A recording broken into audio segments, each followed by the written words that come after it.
क्या आपने अपनी बेटी को अच्छी तरह तरबियत दी है? बिल्कुल दी है, तभी तो वो अपने घर में इतनी खुश है। याद दिलाओ, 2 दिन पहले आप क्या तरबियत दे रही थी अपनी बेटी को? आयशा, मैं अम्मी को ड्रॉप करके आ रहा हूँ मामू के यहाँ। गाड़ी में जा रहे हो? हाँ, गाड़ी में जाएंगे। मुझे अपने दोस्त के पास जाना है तो गाड़ी मैं लेके जाऊंगी। ठीक है, मैं अम्मी को ड्रॉप करके आता हूँ, उसके बाद तुम गाड़ी ले जाना। बल्कि एक काम करना, तुम कल चली जाना, अभी टाइम बहुत हो गया है। ये गाड़ी मेरे पापा ने मुझे दी है और मुझे किसी से परमिशन लेने की ज़रूरत नहीं है।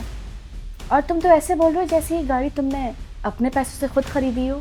आयशा, आज तुम ऐसी बातें क्यों कर रही हो? और वैसे भी ये गाड़ी तुम्हारे पापा ने खुशी से दी थी, हमने नहीं मांगी थी। हाँ तो ये गाड़ी मुझे दी है ना, मैं चलाऊंगी, तुम क्यों लेके जा रहे हो? आयशा, शादी के बाद हस्बैंड और वाइफ एक होते हैं। जो कुछ मेरा है वो तुम्हारा है, और जो कुछ तुम्हारा है वो मेरा है। ऐसा कुछ नहीं है, गाड़ी मेरी है, मैं ही लेके जाऊंगी, बस बात ख़त्म। ठीक है, ये रही तुम्हारी गाड़ी की चाबी, और आज के बाद मैं इसे हाथ तक नहीं लगाऊंगा। ये तरबियत की है तुम्हारे घर वालों ने तुम्हारी। शादी के बाद हस्बैंड और वाइफ में तुम्हारा और मेरा नहीं होता, बल्कि सब हमारा होता है। मुझे बताने की ज़रूरत नहीं है आपको, मेरे घर वालों ने मेरी तरबियत बहुत अच्छे से की है। अच्छी तरबियत की होती तो तुम्हें पता होता कि किससे कैसे बात की जाती है। और वैसे भी गाड़ी तुम्हारे नाम पे है तो क्या हुआ, अहमद का भी तो पूरा हक है इस पे। अहमद का हक है, आपका तो नहीं है ना? अरे तो मैं कौन सा गाड़ी खुद चला के लेके जा रही हूँ? बैठ के तो जा रही है ना? तो क्या चाह रही हो, अब मैं गाड़ी में बैठूं भी ना? देखो बहू, जितना ये घर तुम्हारा है उतना मेरा भी है। और शादी से पहले तो तुम इतनी संस्कारी लगती थी, अगर मुझे पता होता तो मैं कभी ये रिश्ता ना होने देती।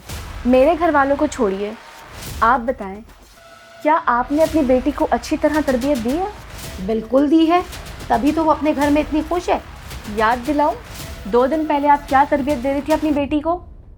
ये क्या कह रही हो तुम? आप खुद बताएंगी या मैं बताऊं?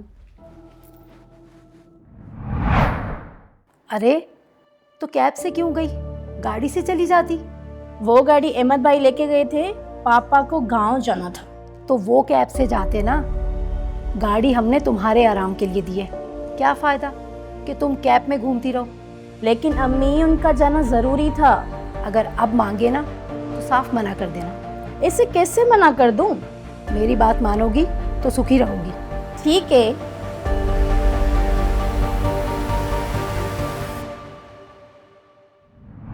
अपनी बेटी को तो आप बहुत ज्ञान दे रही थी, अपने बारे में क्या कहेंगी आप? जो आप सलाह दे रही हैं वो तो घर तोड़ने वाली बात है ना। और आयशा वही कह रही है जो आप सिखाती हैं, तो फिर वो गलत कैसे? अहमद, आई एम सॉरी, मैं ये सब नहीं करना चाहती थी, लेकिन क्या करूं, अम्मी को एहसास कराना बहुत ज़रूरी था कि वो जो कर रही हैं वो सब गलत है। अगर सना समझदार ना होती तो उनका घर टूट सकता था। अम्मी, सना की अब शादी हो गई है, उसके घर में क्या होता है क्या नहीं होता वो खुद हैंडल कर लेगी। आपको उसके मामलात में दखल अंदाजी करने की ज़रूरत नहीं है। ठीक है बेटा, मैं बहुत शर्मिंदा हूँ, आइंदा ऐसा नहीं होगा। अम्मी, आई एम सॉरी, मैं आप दोनों को हर्ट नहीं करना चाहती थी, लेकिन एहसास ज़रूर करवाना था कि आप जो कर रही थी वो सब गलत था। मैंने कहीं नहीं जाना, आप लोग चले जाइए। चलें। चलो।